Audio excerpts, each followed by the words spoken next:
네, 안녕하세요. 허석프로입니다. 오늘은 제가 굉장히 좋아하는 드라이버 레슨을 해드릴 건데요. 여러분들이 이 레슨을 보고 이 레슨을 마스터한다면 클럽 스피드는 굉장히 빠르게 증가할 거고요. 힘을 빼고 스피드를 내는 방법을 터득할 거라고 생각합니다. 영상 보시기 전에 구독하기 한 번씩 눌러주시고요. 지금 레슨 시작합니다. 출근길 레슨은 매주 월목 오전 8시 반에 시작합니다. 드라이버를 똑바로 칠 수 있는 방법을 가장 쉽게 설명을 해드리자면 손은 손의 길로 다니고 헤드는 헤드의 길로 다니는 겁니다. 이 부분을 정확하게 한다면 우리는 원심력과 구심력을 동시에 사용하면서 클럽 스피드가 증가하게 됩니다. 우리의 손의 길을 결정짓는 건 우리 어깨의 회전 방향이라고 생각을 하시면 되고요. 우리의 헤드의 길을 결정하는 건 우리의 손목이라고 생각을 하시면 됩니다. 즉 옆에서 한번 보여드리자면 드라이버는 이 라이 앵글이라는 것 자체가 이렇게 완만하게 되어 있고요.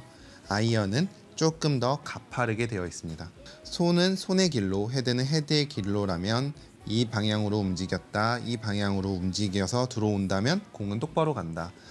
아이언은 조금 더 가파르기 때문에 조금 더 가파르게 들어오더라도 공이 똑바로 갈 수 있지만 드라이버는 상대적으로는 완만하게 채가 들어와야 되는 거죠.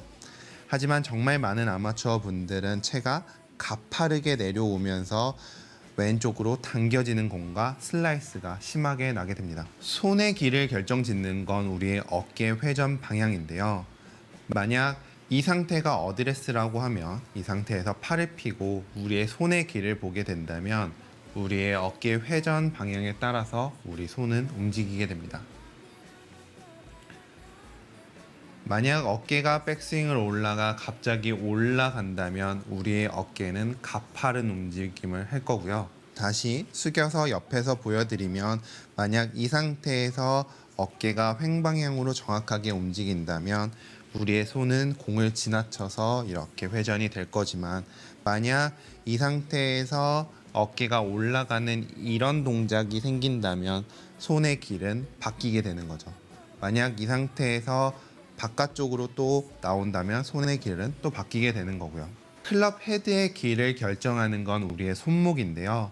10명 중 8명의 실수는 대부분 백스윙으로 올라가 이대로 그대로 들어오지 못하고 채가 이렇게 가파르게 움직이게 되죠.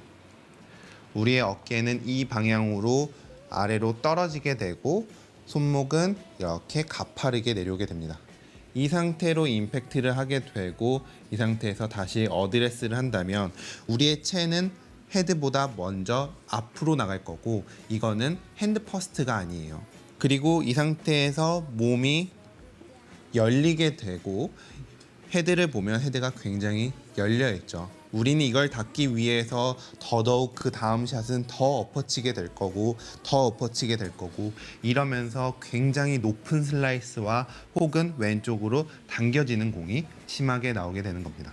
그래서 이 부분을 교정하기 위해서는 우리가 어깨가 이 방향으로 움직였던 저번에 말했던 어깨와 팔이 동시에 움직이면서 이렇게 떨어지는 이런 동작이 굉장히 위험하고 이 부분에서 팔과 어깨를 어느 정도 분리시키는 이런 동작으로 헤드는 이 방향으로 움직일 수 있고 몸은 이 상태에서 분리된 상태에서 회전을 정확하게 공 방향으로 회전을 할 수 있다면 우리는 그대로 올라가서 그대로 내려올 수가 있는 거죠. 만약 여러분들의 궤도가 백스윙 때 넓은 아크를 가졌는데 다운스윙 때 너무 좁은 아크를 가지고 있다면 여러분들은 제가 전에 알려드렸던 코킹을 푸는 언어 디비에이션이라는 동작을 해서 더 반대적인 힘을 사용해야 됩니다. 이 부분의 연습을 하게 되면 실제로는 우리가 이러한 이미지를 가지고는 있지만요. 실제로 공을 칠 때 그렇게 심하게 되진 않으니까 몸만 원활하게 회전이 된다면 절대 뒷땅은 나지 않습니다. 그래서 여러분들이 하셔야 되는 건 백스윙으로 올라가서 다운스윙 때 클럽 헤드를 이렇게 끌고 내려오면서 엎어치는 동작 혹은 어깨가 떨어지면서 손과 팔이 같이 움직이는 이런 동작이 아닌 어깨와 팔을 어느 정도 분리시키면서 몸은 공 방향으로 어깨는 회전을 해주고 손은 조금 더 이렇게 끌고 내려오는 게 아니라 어느 정도 내시 방향으로 풀어주는 이런 느낌으로 연습을 해주시고요. 이 부분에서 우리가 정확하게 몸의 회전만 있다면 우리는 던져지는 원심력과 회전되는 구심력을 같이 사용하면서 클럽 스피드가 급격하게 늘게 되고 헤드 무게가 느껴지면서 힘을 빼고도 스피드를 내는 방법을 터득하게 됩니다.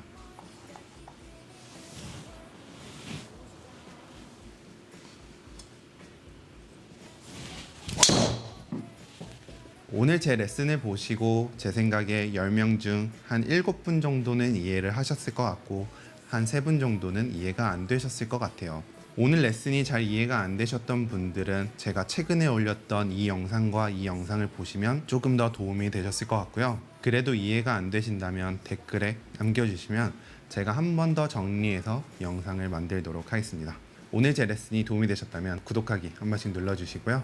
전 다음에 더 좋은 레슨으로 찾아뵙도록 하겠습니다. 감사합니다.